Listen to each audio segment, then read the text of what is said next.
Golden Sound Story, Muppet Treasure Island.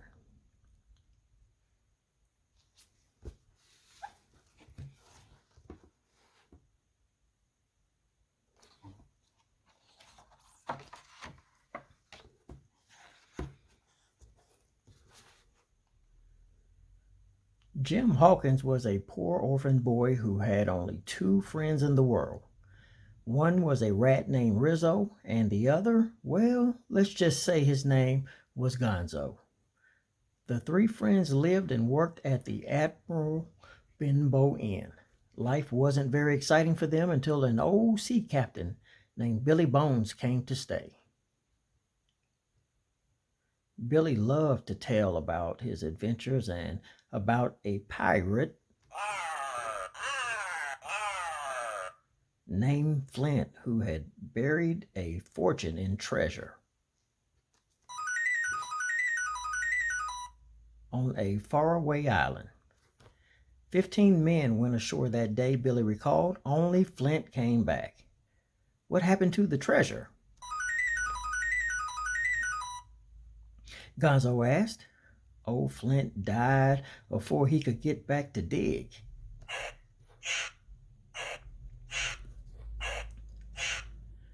It up, Billy said. Somewhere there's a map to those riches, but no one knows where it is.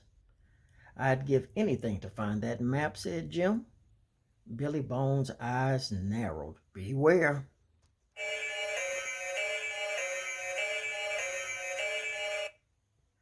The man who walks with a crutch.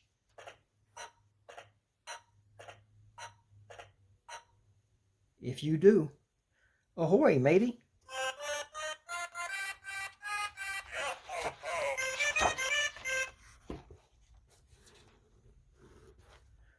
One night, a band of evil-looking pirates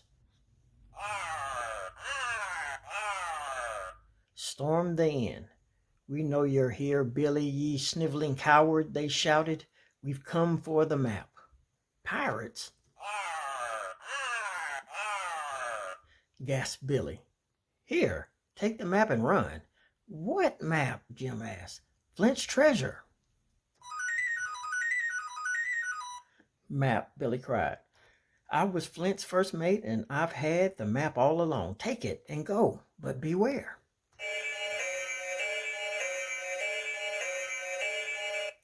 Jim and his friends fought.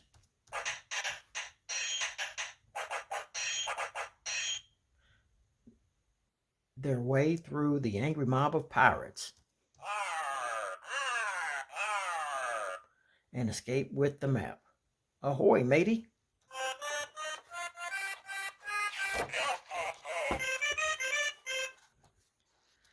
The friends knew they would need a ship.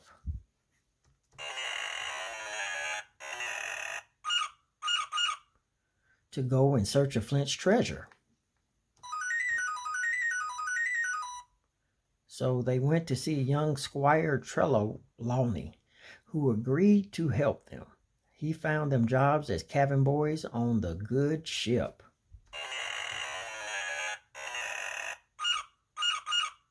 Hispaniola. The anchor was raised and they set sail. The captain was a fair, honest fellow named Smollett, but it was the cook, Long John Silver, who Jim admired. Long John's kindness and thrilling sea stories won the boy's trust. But Jim, he walks with a crutch, said Rizzo. Remember what Billy Bones said, beware.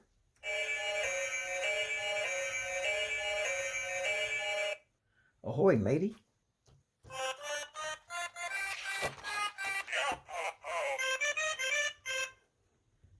Jim's thoughts were so filled with sailors, swords, and fights, and treasure, that he paid no attention to his friend's warning. Not even the sight of the crew, who looked like an ugly bunch of pirates, worried Jim. Captain Smollett. however, was suspicious. He asked Jim to give him the map for safekeeping. Reluctantly, Jim agreed. "You did the right thing, lad," Long John said when Jim told him about the map. He patted Jim's shoulder and hobbled off on his crutch.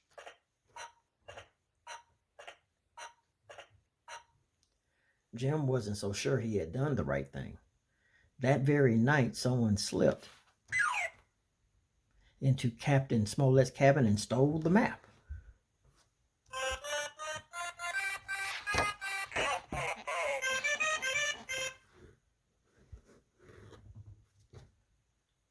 The next day, Jim found his friends in the ship's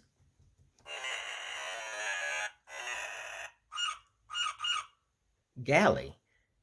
They were inside a barrel eating apples. Jim slipped into the barrel to join them. Just then, some of the crew members came into the galley. The boys heard them talking and laughing about the treasure map they had stolen. So they were really were pirates. "We've got the lad's map now," said one voice. "When the time's right, we'll get our treasure." Jim couldn't mistake that voice, especially when its owner hobbled away on his crutch.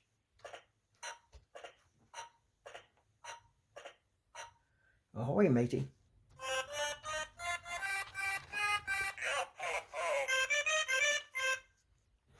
The boys raced through the ship.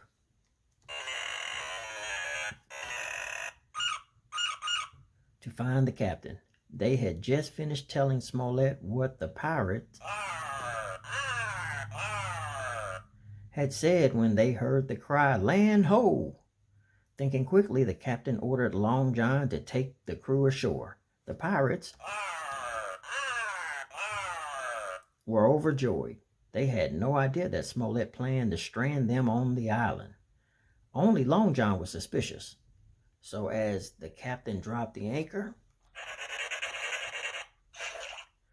Long John yanked Jim into the longboat and headed for shore. "Ahoy, matey."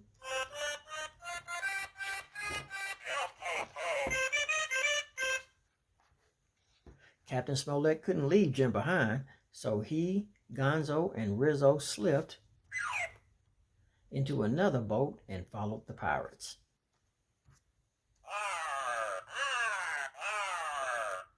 On shore, a tribe of wild boars surprised our heroes. Smollett and the boys fought bravely, but the boars overpowered them. "Beware."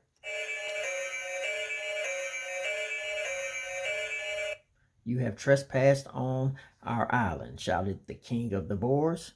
"You must now face the wrath of Queen Boom Shakai Kal Akai." The queen appeared and promptly slipped down the steps. When she landed, her eyes met Captain Smollett's. "Benjamina," gasped Smollett, "is it really you?" "Ahoy, matey."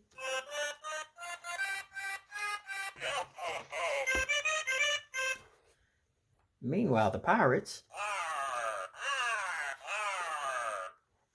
had followed Flint's map to the treasure. They had dug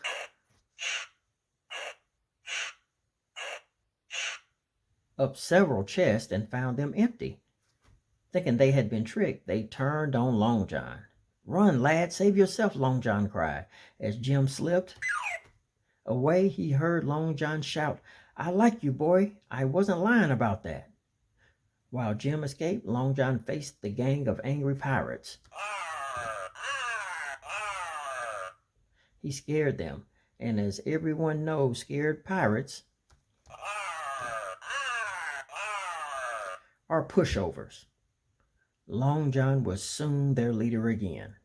"Ahoy, matey."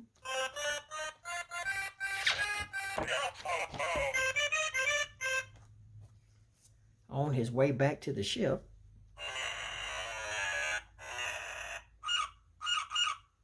Jim came upon the Boers' camp. There he found Gonzo and Rizzo tied to a stake. As Jim freed his friends, they told him about the Boers and their queen, who was really Benjamina Gunn, Captain Smollett's long-lost love. "Where are they now?" Jim asked. Gonzo and Rizzo didn't know, but that pirate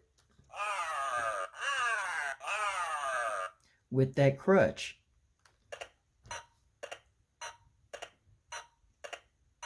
did. Long John Silver had captured Smollett and Benjamina, demanding to know where the treasure was. After Benjamina told him that wicked pirate tied them up and left them dangling over a steep cliff. Ahoy, matey.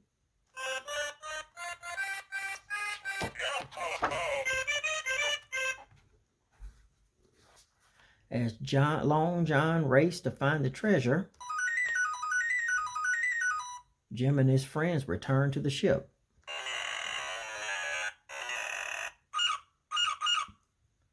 They raised the anchor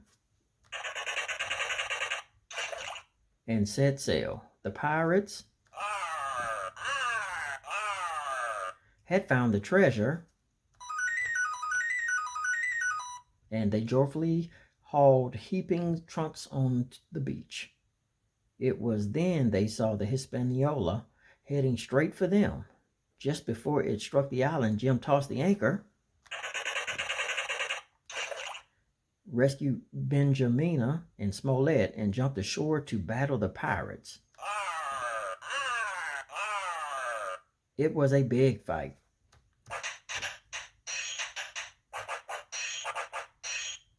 But at long last, the day was won. Ahoy, matey.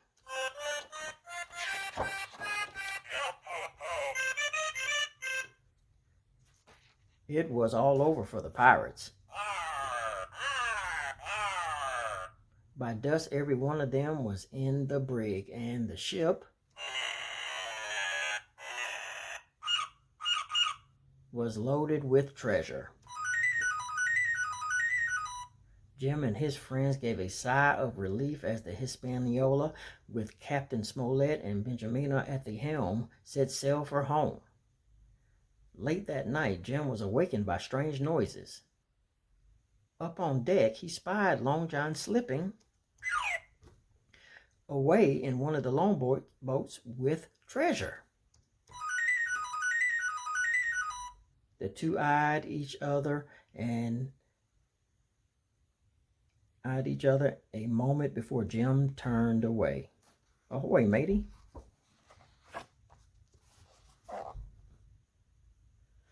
Out of the darkness stepped Captain Smollett, Gonzo, and Rizzo. They had surrounded Jim. Not one of them looked back to see Long John escaping. If they had,